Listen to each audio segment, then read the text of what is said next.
السلام عليكم ورحمة الله وبركاته. أهلا بيكم معايا في فيديو جديد من فيديو النهاردة إن شاء الله هشرح فيه معاكم طريقة عمل مربع على شكل خوخة أو على شكل الخوخ. أتمنى يا رب يكون سهل وبسيط وينول أعجابكم. ما تنسوش إذا عجبكم الفيديو تدعموني بلايك وشير وسبسكرايب. هستخدم معاكم خيط صوف متوسط السمك مع إبرة رقم 3.5 ملم مع إبرة التنظيف والقصافة بتاعتنا. نستبعدهم بس دلوقتي. هستخدم اللون الاخضر لورقه الشجر الخاصه بالخوخه، واللون الفوسفوري دوت الاخضر الفاتح هستخدمه لقاعده المربع، وهستخدم اللون دوت انا بصراحه مش عارفه هو اسمه ايه، هنسميه الخوخي لان هو انا حاسه ان هو يشبه لون الخوخه شويه، يعني مش عارفه اذا كانت اضاءه التصوير جايبه لون الخوخ بجد ولا لا، بس حسيته قريب جدا من لون الخوخ. انتوا تقدروا تستخدموا اي لون قريب من الخوخ يعني متوفر عندكم. في البداية بسم الله الرحمن الرحيم بسيب مسافة من الخيط وعلى 2 من الأصابع ابتدي أكون دائرة سحرية. هلف الخيط وارجع للخلف واجي تاني للأمام، هجيب الخيط عكس بعض وارجع تاني للخلف والف ايدي الناحية التانية. هنا اتكون عندي حلقتين، بنزل تحت الحلقة الأولى وأسحب الحلقة التانية من تحتها والف ايديا بالشكل ده واخرج الخيط من على ايديا واحدة واحدة. اتاكد ان طرفين الخيط داخلين داخل الدائره السحريه. طرف خيط البدايه بنحافظ عليه عشان يقفل لنا الدائره السحريه، اما طرف الخيط المتصل بالبكره برفعه على ايدي وابتدي اشتغل. عشان اشتغل داخل الدائره السحريه لازم اقفلها. ازاي بقفلها؟ بيكون عندي على الابره حلقه بلف الخيط واخرج منها بسم الله الرحمن الرحيم. كده عملت سلسله. السلسله دي بتكون قفلت لي الدائره السحريه وفي نفس الوقت بتكون جزء من ارتفاع الغرزه الاولى. ولو بتشتغل السطر الاول بغرزه الحشو هتبقى هي ارتفاعك للغرزه الاولى. طيب هنشتغل بغرزه العمود بلفه وارتفاعه بيكون 3 سلسله. نعتبر نفسينا ارتفعنا منهم واحده، يبقى هنرتفع بعدها 2 1 2، يبقى كده ارتفعنا ب3 سلاسل. بعتبر الثلاث سلاسل اول عمود بلف عندي، وداخل نفس الفراغ في داخل الدائره السحريه ابتدي اشتغل 11 غرزه عمود بلف. ازاي بشتغل العمود بلفه؟ بيكون عندي على الابره حلقه بلف لفه واحده، بقى معايا حلقتين، بدخل فراغي اسحب الخيط واخرج. معانا 3 حلقات، هلف الخيط واخرج من حلقتين، اتبقوا 2 هلف الخيط واخرج من الاتنين، وهكذا بكمل شغلي عمود بلفه عمود بلفه عمود بلفه لغايه ما اخلص 12 غرزه عمود بلفه. هكمل وارجع لكم. رجعت لكم تاني وكده بقى معايا 12 عمود. بسم الله 1 2 3 4 5 6 7 8 9 10 11 12. في نهاية الشغل بشد خيط البداية، اقفل الدائرة السحرية في ثالث سلسلة ارتفاع بدخل فيها وبقفل بغرزة منزلقة، واخلي معايا كمان خيط البداية. هشتغل السطر اللي جاي تزايد على كل الغرز، يعني بشتغل على كل غرزة مرتين انكريز، فوق كل غرزة 2 عمود بلفة. كده اشتغلت اول عمود ب3 سلاسل، وهدخل في نفس الفراغ هو اشغل كمان عمود بلفة، والفراغ اللي بعده كمان 2 عمود بلفة، وكل فراغ بيقابلني بشتغل عليهم 2 عمود بلفة. كده 1 وفي نفس الفراغ كمان 2، والفراغ رقم 3 1 2، وهكذا هكمل بقى فوق كل عمود 2 عمود بلفة لغاية ما اوصل لنهاية السطر وارجع. رجعت لكم تاني في نهاية السطر بقى في ثالث سلسلة ارتفاع، والسطر اللي جاي ناخد بالنا منه كويس قوي لان الاعداد فيه هتكون مختلفة، وكمان هيبقى معانا غرز مختلفة عن العمود بلفة. بقفل بمنزلقة في ثالث سلسلة ارتفاع. في اول غرزة برتفع 1 2 3 سلسلة، وبعتبر نفسي اشتغلت اول غرزة خلاص مش هشتغل فوقيها تاني. الغرزة رقم 2 هشتغل فيها عمود بلفة ونصف عمود في نفس الفراغ. يبقى كده عمود 1 عمود وكمان نصف عمود. ازاي بشتغله؟ بيكون عندي على الابره حلقه بلف الخيط بقى حلقتين، بدخل في نفس الفراغ اشتغل، ادخل اسحب الخيط واخرج. معانا 3 حلقات هلف الخيط واخرج منهم هما التلاتة 1 2 3. يبقى اول غرزه اشتغلت عمود بلفه، تاني غرزه اشتغلت عمود بلفه ومعاها نصف عمود، تالت غرزه هتكون معايا نصف عمود بلفه 1. هرجع بقى بعد كده الغرز اللي جايه. اول غرزه هشتغلها فيها 2 حشو، بدخل اسحب الخيط واخرج، معايا حلقتين هلف الخيط واخرج منهم. كده 1 2 في نفس الفراغ، ارجع حشو واحده لتاني مره بدخل اعمل 2 حشو 1 2، وبعد كده اللي جاي حشو واحده. تالت مره بشتغل 2 حشو في نفس الفراغ 1 2، واللي جايه حشو واحده. الغرزة اللي جاية هشتغل فيها 2 حشو 1 2. الغرزة اللي جاية بيكون فيها نصف عمود، واللي جاية هيكون فيها 2 نصف عمود عفوا هيكون معانا، ايوه فعلا هيكون معانا نصف عمود. يبقى كده نصف عمود، 2 نصف عمود، 1 2 في نفس الفراغ، اللي بعدها نصف عمود 1، اللي بعدها هيكون فيها نصف عمود وعمود بلف، 1 2 مرة بنلف الخيط ونخرج من الحلقات اللي عندنا على الإبرة. بعد كده من هنا لغاية ما نوصل لنهاية السطر بشتغل 1 عمود، والفراغ اللي بعده 2 عمود بلفة، 1 2، ارجع 1 عمود، واللي بعده 2 دبل كروشيه، 2 عمود بلفة، 1 2، لغاية ما بوصل الى نهاية الدائرة. رجعت لكم تاني في نهاية السطر في ثالث سلسلة ارتفاع بنقفل بغرزة منزلقة. في السطر الجديد هرتفع سلسلة واشتغل فوق اول فراغ يقابلني 2 غرزة حشو،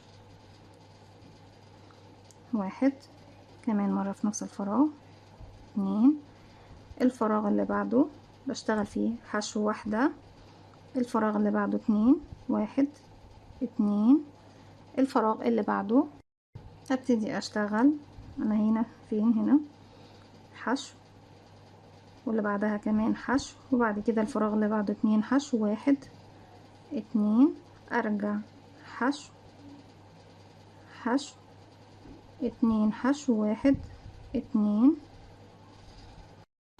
كمان حشو حشو 2 حشو، 1 2، الغرزة اللي جاية نصف عمود،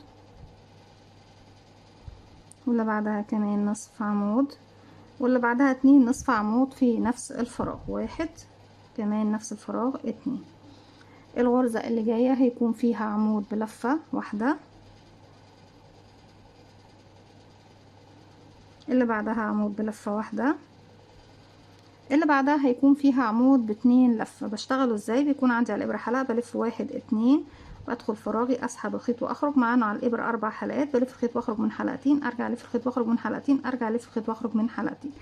في المرحلة دي ببتدي ارتفع سلسلتين، 1 2، وهلف الخيط مرتين على الابرة، وهدخل في نفس الفراغ هو اشغل كمان عمود باتنين لفة، 1 2 3 مرات، بلف الخيط واخرج من حلقتين، ارجع اشتغل عمود بلفة عمود بلفة عمود بلفة واحدة، والفراغ اللي بعده كمان عمود بلفة واحدة، الفراغ اللي بعده بيكون فيه 2 عمود بلفة واحدة، 1 2 في نفس الفراغ، ارجع عمود،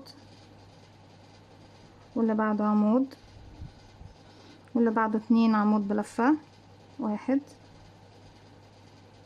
2،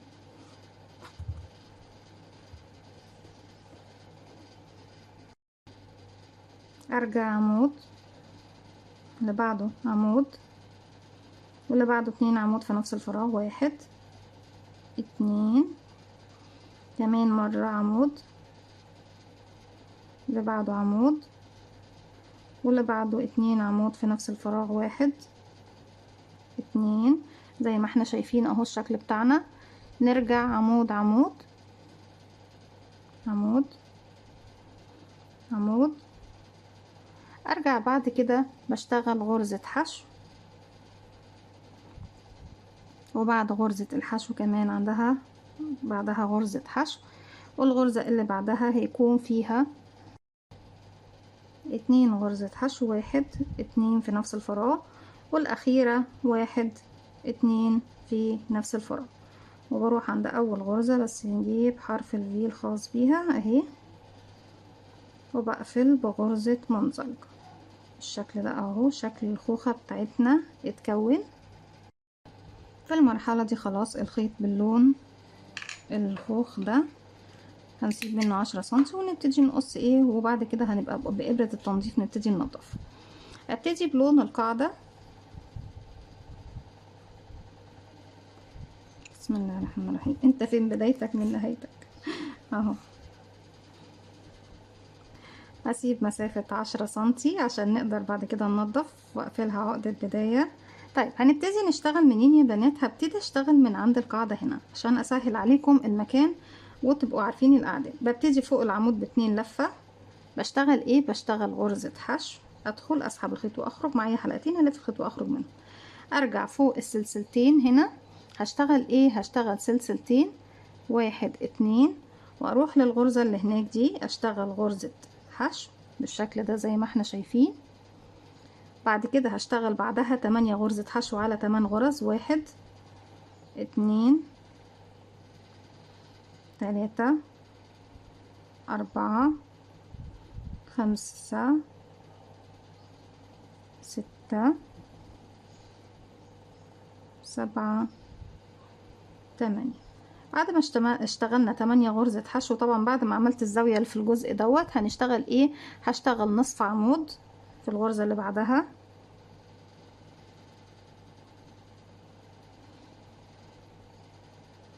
وبعد كده في الغرزة اللي جاية هنشتغل 2 عمود بلفة في نفس الفراغ. بسم الله، واحد اتنين في نفس الفراغ، وهناخد سلسلتين، وهرجع هدخل في الفراغ اللي بعده 2 عمود بلفة في نفس الفراغ، واحد اتنين. بعد كده هشتغل في الفراغ اللي جاي نصف عمود. الاربع فراغات اللي جايين هيكونوا بغرزة الحشو، واحد اتنين تلاتة أربعة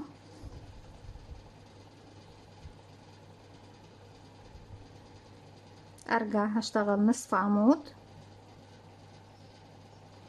الاربع فراغات اللي جايين بشتغل على كل فراغ منهم عمود بلفة واحد، واحد عمود كده، اتنين في الفراغ اللي بعده، تلاتة أربعة.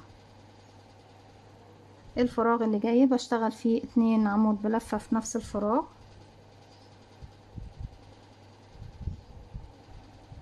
سلسلتين، واحد اتنين، والفراغ اللي جاي بشتغل فيه 2 عمود بلفة في نفس الفراغ، واحد اتنين زي ما احنا شايفين، ونبتدي نعدل شغلنا.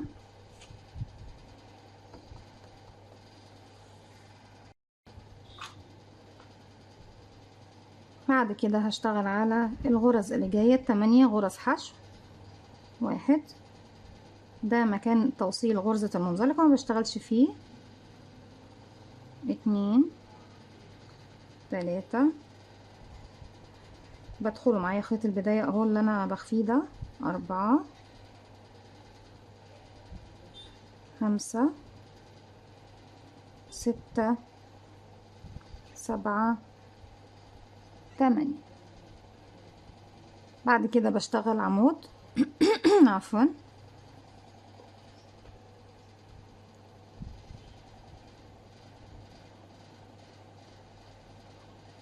واللي بعدها عمود بلفة واحد، واللي بعدها 2 عمود بلفة في نفس الفراغ، واحد اتنين، سلسلتين، واحد اتنين، والفراغ اللي بعده 2 عمود بلفة في نفس الفراغ، واحد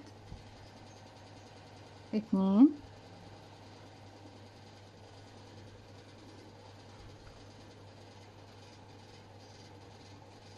نصف عمود بلفة، عمود نصف عمود عفوا. وبعد كده الغرز اللي جاية هنشتغل عليها غرز حشو، كده واحد اتنين تلاتة أربعة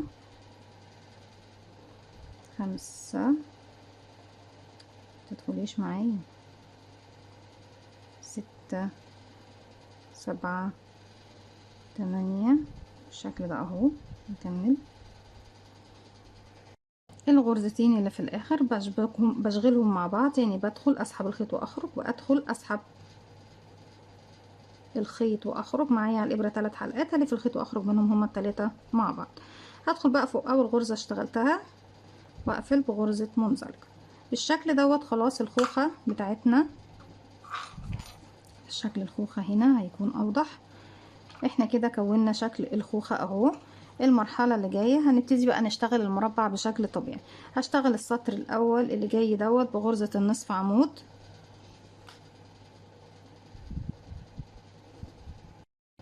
هبتدي ارتفع من فوق المكان اللي انا واقفه عنده فوق اول غرزة 1 2 سلسلة، او برتفع سلسلة واحدة بس وما بعتبرهاش اي حاجة، مجرد سندة، واشتغل غرزة نصف عمود على الفراغ الاول اللي هو فوق غرزة الحشو.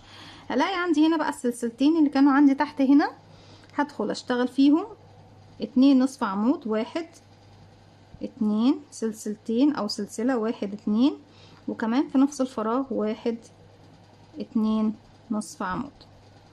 ارجع اشتغل على الفراغ اللي جاي نصف عمود واحدة، وهكذا كل غرزة بتقابلني بشتغل فوقيها نصف عمود لغاية ما اوصل للسلسلتين اللي هنا دول، وكل سلسلتين بيقابلوني بشتغل فيهم 2 نصف عمود، سلسلتين 2 نصف عمود، وبكمل بقى المربع بتاعي كله بنفس الارتفاع. هكمل السطر كله وارجع لكم نكمل مع بعض.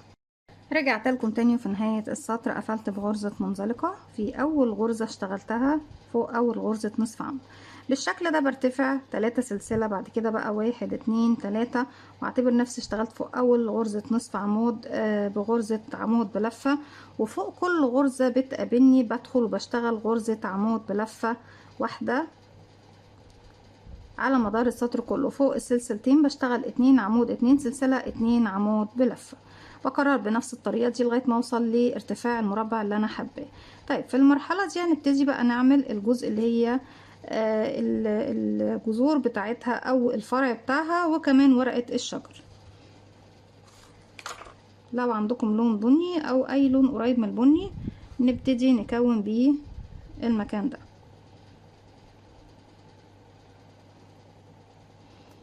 هبتدي من المكان اللي هو بيكون في رأس الثمرة، باجي من تحت كده اشبك بالشكل ده، وهرتفع بسم الله 1 2 3 4 5 6، الطول اللي احنا حابينه نشغل بيه العود طبعا اللي بيكون ماسك في الثمرة. هسيب اول غرزة واروح للغرزة اللي بعدها، بشغل غرزة حشو على كل سلسلة بتقابلني لغاية ما بوصل تاني لنفس المكان اللي انا ابتديت فيه.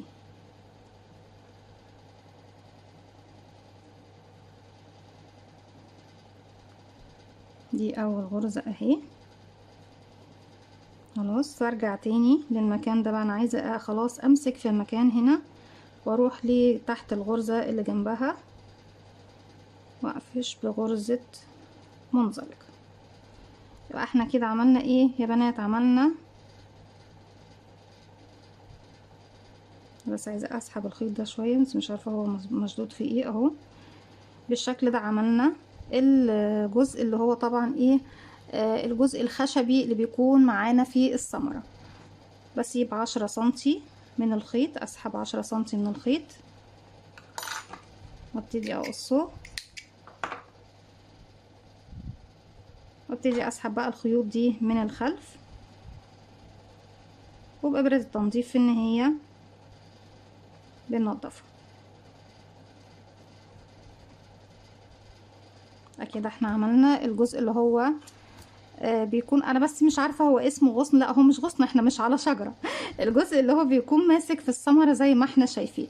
طيب بعد كده هنبتدي نعمل ورقة الشجرة نفسها او ورقة الزرعة.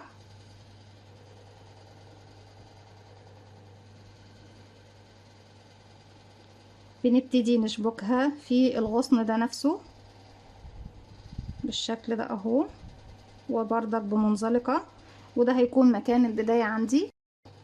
في المكان ده ببتدي ارتفع بسم الله 1 2 3 4 5 6، هسيب 1 2 3 وهروح للغرزة اللي بعدها وهشغل حشو، واللي بعدها حشو، بعد كده هاخد سلسلة واروح لأول غرزة موجودة عندي واعمل غرزة منزلقة.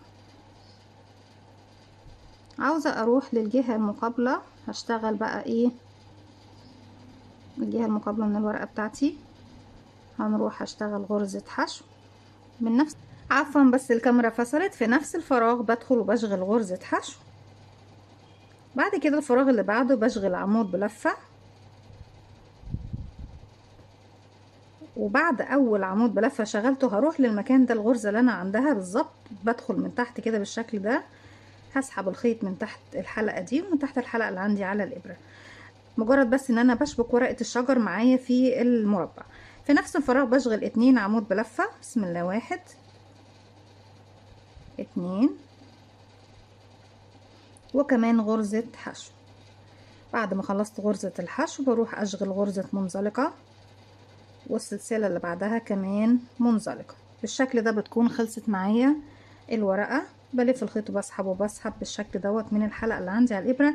وبابره التنظيف ببتدي بقى ايه، ان انا اخيطها داخل الورقه نفسها، بس احنا كده بقى هنخفيها ورا عشان نشوف شكل المربع بالشكل ده اهو. كده الخوخة بتاعتنا تمام، وكمان الغصن بتاعها، وكمان ورقة الشجر الخاصة بالخوخة. زي ما قلت لكم ان السطر اللي جاي او السطر كمان اللي بعده بنشغله بغرزة العمود بلفة، فوق كل غرزة عمود بلفة واحد لغاية ما بوصل للسطر سطرين او 3 على حسب حجم المربع اللي احنا حابينه. دي كانت فكرة الفيديو النهاردة، طريقة عمل مربع الخوخة. اتمنى تكون سهلة وبسيطة وكمان تنول اعجابكم. ما تنسوش اذا عجبكم الفيديو تدعموني بلايك وشير وسبسكرايب، واستنوني فيديو جديد من وما تنسوش تفعلوا زرار الجرس ليوصلكم مني كل جديد. السلام عليكم ورحمة الله وبركاته.